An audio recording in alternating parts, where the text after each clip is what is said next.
Hold it there a minute.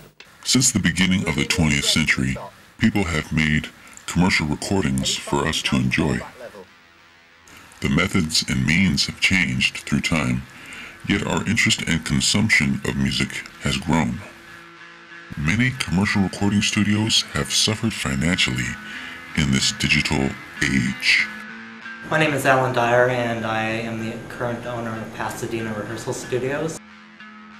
Definitely it was a struggle at first, but it took some time, and then we picked up a good client base and started doing really well by about 2007, and expanded to a recording studio in 2008.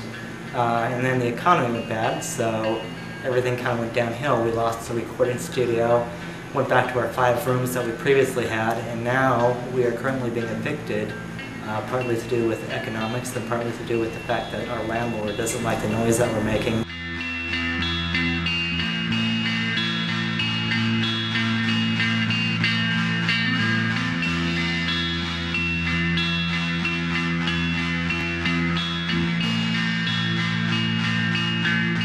My name's Devin Thomas, and I'm the owner of Southwest Sound Recording Studio.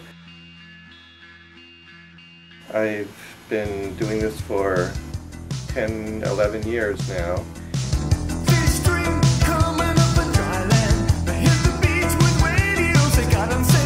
Mostly I'd say music production, singer-songwriters, people trying to create music tracks.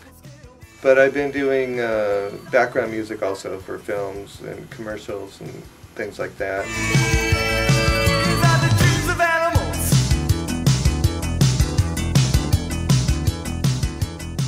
Working at Apple Studios in 1972.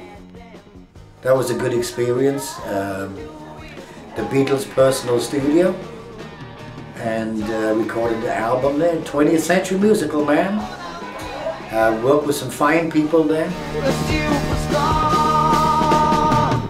You know, it was back in the days when musicians were musicians. And they didn't need too much. Right. The future of commercial studios, my hope is that they can keep going. It's getting more difficult every year, and a lot of them are a lot of studios are closing down. I may end up being the last studio around at this rate. You know, and then people will have to come to me. So I don't know. I think it's going to be more and more difficult to have a commercial recording studio without offering more services. And that's one thing I try to do. I offer a lot of different services. Well, for the future, there's a plan to try to rebuild. It's a long shot and it looks very difficult, but you know, with the desire to do it and make it happen, I made it happen once before, so possibly it can happen again.